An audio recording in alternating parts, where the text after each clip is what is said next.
ആരാധകരുടെ കാത്തിരിപ്പ് അവസാനിപ്പിച്ച് ചൈനീസ് പ്ലാറ്റ്ഫോമായ ടിക്ടോക്ക് ഇന്ത്യയിലേക്ക് തിരിച്ചു വരുന്നു. ഇന്ത്യയിലെ ചില ഉപയോക്താക്കൾക്ക് ടിക്ടോക്കിന്റെ വെബ്സൈറ്റ് ആക്സസ് ചെയ്യാൻ കഴിഞ്ഞതായി ദേശീയ മാധ്യമങ്ങൾ ഇന്നലെ രാത്രിയോടെ റിപ്പോർട്ട് ചെയ്തതോടെയാണ് അഭ്യൂഹങ്ങൾ ഉണ്ടായത്. ടിക്ടോക്കിന് ഇന്ത്യയിലുള്ള നിരോധനം നീക്കിയെന്നും ചിലർക്ക് ആപ്പ് കിട്ടിത്തുടങ്ങിയെന്നുമായിരുന്നു റിപ്പോർട്ട്. ടിക്ടോക്ക് ആരാധകരെ സംബന്ധിച്ച് ഇത് ഏറെ സന്തോഷമുള്ള വാർത്തയായിരുന്നു. എന്നാൽ ഈ കാര്യത്തിൽ വ്യക്തത വരുത്തിയിരിക്കുകയാണ് കേന്ദ്ര സർക്കാർ വൃത്തങ്ങൾ. ടിക്ടോക്കിന് ഏർപ്പെടുത്തിയ നിരോധനം നീക്കിയിട്ടില്ലെന്നാണ് കേന്ദ്രം വ്യക്തമാക്കിയിരിക്കുന്നത്. ടിക്ടോക്കിനെ അൺബ്ലോക്ക് ചെയ്യാനുള്ള ഒരു ഉത്തരവും പുറത്തിറക്കിയിട്ടില്ലെന്നും ടിക്ടോക്ക് നിരോധനം നീക്കിയെന്ന തരത്തിൽ പുറത്തുവരുന്ന അഭ്യൂഹങ്ങൾ തെറ്റാണെന്നും കേന്ദ്ര സർക്കാർ വൃത്തങ്ങളെ ഉദ്ധരിച്ച ദേശീയ മാധ്യമങ്ങൾ റിപ്പോർട്ട് ചെയ്തു. ടിക്ടോക്കിന്റെ വെബ്സൈറ്റ് ആക്സസ് ചെയ്യാൻ കഴിയുമെന്ന് നിരവധി ഉപയോക്താക്കൾ റിപ്പോർട്ട് ചെയ്തതിനെ തുടർന്നാണ് ടിക്ടോക്ക് ഇന്ത്യയിലേക്ക് തിരിച്ചു വരുന്നു എന്ന അഭ്യൂഹങ്ങൾ പ്രചരിച്ചത്. ചുരുങ്ങിയ നാളുകൾ കൊണ്ട് ഏറെ ജനപ്രീതി നേടിയ വിനോദ ആപ്പായിരുന്നു ടിക്ടോക്ക്. എന്നാൽ എന്തുകൊണ്ടാണ് ടിക്ടോക്ക് ഇന്ത്യയിൽ നിരോധിച്ചത്? നമുക്കൊന്ന് നോക്കാം.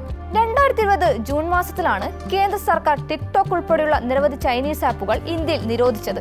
ദേശീയ സുരക്ഷാ ആശങ്കകൾ ചൂണ്ടിക്കാട്ടിയാണ് സർക്കാർ ടിക്ടോക്കിനെയും ഷെയറിറ്റ് തുടങ്ങിയ ഉൾപ്പെടെ 58 ചൈനീസ് ആപ്പുകളും നിരോധിച്ചത്. 2020 ഗാൽവാൻ താഴ്വരയിൽ ഇന്ത്യയും ചൈനയും തമ്മിൽ സൈനിക സംഘർഷം ഉണ്ടായിരുന്നു. ഈ സംഭവത്തിന് ശേഷം ഇരു രാജ്യങ്ങളും തമ്മിലുള്ള നയതന്ത്ര പ്രശ്നങ്ങൾ രൂക്ഷമായി. തുടർന്നാണ് രാജ്യസുരക്ഷയ്ക്ക് ഭീഷണിയാകുമെന്ന കാരണത്താൽ ചൈനീസ് ആപ്പുകൾ നിരോധിക്കാൻ ഇന്ത്യ തീരുമാനിച്ചത്. ദേശീയ സുരക്ഷയ്ക്കും പരമാധികാരത്തിന് ഭീഷണിയായതിനാലാണ് ടിക്ടോക്കിനെ മറ്റ് ആപ്പുകളെ നിരോധിക്കാൻ കാരണമെന്ന് കേന്ദ്രം അന്ന് പറഞ്ഞിരുന്നു.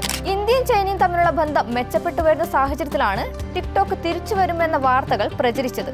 കഴിഞ്ഞ ദിവസം ചൈനീസ് മന്ത്രി ഇന്ത്യ സന്ദർശിക്കുകയും പ്രധാനമന്ത്രിയുമായും വിദേശകാര്യമന്ത്രിയുമായും കൂടിക്കാഴ്ച നടത്തുകയും ചെയ്തിരുന്നു. ഉഭയകക്ഷി ബന്ധങ്ങൾക്ക് വ്യക്തവും ക്രിയാത്മകവുമായ സമീപനം ആവശ്യമാണെന്ന് ജയശങ്കർ അന്ന് എടുത്തു പറഞ്ഞിരുന്നു.